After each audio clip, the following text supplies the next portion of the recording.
Hello everyone, কেমন আছেন সবাই? আশা করি সবাই অনেক ভালো আছেন। তো আজকে অনেক দিন পর একটা ডেইলি ব্লগ নিয়ে আসছি। আমার অনেক দিন হয়েছে কোনো ডেইলি ব্লগ আপলোড করি না। তো এই ভিডিওটিও কিছুদিন আগে করে গেছি, আরও 2 দিন আগে। বাট দেখা যায় ভিডিও করে রাখি কিন্তু এডিট করা হয় না বা ভয়েস দিতে ভুলে যাই এরকম। তো সকাল থেকে একদম শুরু করছি। সকালবেলা হচ্ছে আমি ফ্রোজেন পরোটা ভেজে নিচ্ছি, কারণ সকালবেলা হচ্ছে তেমন কোনো খাবার আমি অ্যারেঞ্জমেন্ট করি না। দেখা যায় সিম্পলের মধ্যে হচ্ছে পরোটার সাথে ডিম, মানে ভাজি এরকম কিছুই করে নিই। তো এখানে হচ্ছে আমি একটা ডিমও অমলেট করে নিচ্ছিলাম পরোটার সাথে।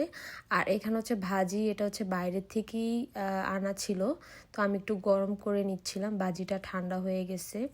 তো এই ছিল আমার সকালের টুকটাক নাস্তা। একাই নাস্তা করি, যেহেতু আপনাদের ভাই সকালবেলায় ডিউটিতে চলে যায়। তো হচ্ছে আমার একাই হচ্ছে সকালে ব্রেকফাস্ট করা লাগে। আর ও যেদিন হচ্ছে অফিসে না যায় সকালে, হচ্ছে শুক্রবার আর শনিবার, সেদিন হচ্ছে একসাথে একটু ব্রেকফাস্ট করতে পারি। অ্যান্ড তারপর হচ্ছে দুপুরবেলা আপনাদের ভাই আসে, আমার জন্য আজকে ভর্তা করবে। তার হাতের এই ভর্তাটা এত মজা। এখানে হচ্ছে বরবটি, রসুন, পেঁয়াজ, কাঁচামরিচ এগুলো দিয়েই করে, বাট ভর্তাটা খেতে অনেক মজা লাগে। আর তার পাশে হচ্ছে সে মাছ রান্না করবে, তেলাপিয়া মাছ। তাই হচ্ছে একটু পেঁয়াজগুলোকে একটু ভেজে নিতেছিল। আর আমি হচ্ছে টুকটাক হেল্প করি। আমি হচ্ছে রান্না বান্না এখন খুব একটা করতে পারি না, মানে অনেক গরম, আর হচ্ছে চুলার কাছেও আসতে পারি না। তাই হচ্ছে তার একটু কষ্ট হয়ে যায় রান্না বান্না করতে। তারপরও সে যতটুকু পারে মানে আমার জন্য রান্না করা ট্রাই করে।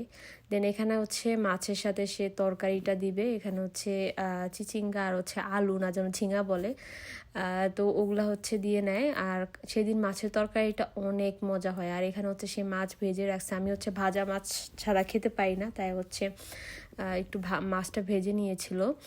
আর আপনাদের ভাই একটু কাঁচা মাছ পছন্দ করে মানে তরকারির সাথে, বাট আমি হচ্ছে একটু ভাজা না হলে ভালো লাগে না। তারপর হচ্ছে এখানে ঢ্যাঁড়স ভাজি করতেছিল। আমি জানি না, আমি বললাম যে ঢ্যাঁড়স ভাজি কেন এভাবে ভাজতেছো, বলতেছে এটা একটা নিউ আইটেম করব, মানে ঢ্যাঁড়স এভাবে ভেজে তারপর নাকি ভুনা করবে কিভাবে। তো এর জন্য আমি আর কি বলবো, দেখতেছিলাম। সেদিন অনেকগুলো আইটেম করছে, ঢ্যাঁড়স ভাজি, তারপর হচ্ছে তেলাপিয়া মাছ, তারপর হচ্ছে ভর্তা, দেন হচ্ছে আর একটা ভাজি করছিল। আমি এত কিছু করতে না বলছি, তারপরও হাতে সেদিন সময় ছিল, তাই হচ্ছে এত কিছু করছে। আর এখানে প্রত্যেকটা খাবার আমার খুব পছন্দের, দ্যাটস ওয়াই হচ্ছে সে সবগুলোই রান্না করা ট্রাই করছে। এখন হচ্ছে ভর্তাটা হচ্ছে একটু ব্লেন্ড করে নিচ্ছিলাম, কারণ বিদেশে তো আর পাটা পোতা নাই, এভাবেই হচ্ছে ব্লেন্ড করে দেন হচ্ছে সরিষার তেলের মধ্যে একটু ভর্তাটা দিয়ে জাস্ট ওই যে বাগার দেওয়ার মতো আর ওরকম করে একটু জাল করে নেয়। এইটাই হচ্ছে ভর্তাটার স্বাদ অনেক বাড়াইয়া দেয়। এই সরিষার তেলের মধ্যে যখন হচ্ছে ভর্তাটা আবার একটু জাল করে নেয়, একটু বাগার দিয়ে নেয়, তো এর জন্য কিন্তু খেতে অনেক মজা লাগে। দেন হচ্ছে এখানে ভর্তাটাকে খুব ভালোভাবে হচ্ছে তেলের মধ্যে ভেজে, এখন হচ্ছে এটাকে প্রায় হয়ে গেছে, যখন পানিটা একটু টেনে যাবে তখনই কিন্তু ভর্তাটা কমপ্লিট। আর হচ্ছে ভর্তাটা থেকে অনেক সুন্দর একটা স্মেল আসে। আমি হচ্ছে ফার্স্ট এটা খিচুড়ি দিয়ে খাই, খিচুড়ি দিয়ে ভর্তাটা অনেক মজা লাগছে। দেন হচ্ছে এখানে সে মাছ রান্না করা হয়ে গেছে, ঢেঁড়স ভাজাও হয়ে গেছে। আর এখানে আগে থেকে ভাজি রান্না করে রাখছিল, আর আগের হচ্ছে কিছু মুরগি রান্না করা ছিল, আর হচ্ছে ভাত। তো এগুলো দিয়ে হচ্ছে দুপুরে লাঞ্চটা করে নেই। আর হচ্ছে ভর্তাটা অনেক মজা লাগছিল, আমি ভর্তাটাই বেশি করে খাই। এই ভর্তাটা হচ্ছে অনেক মজা, অনেক।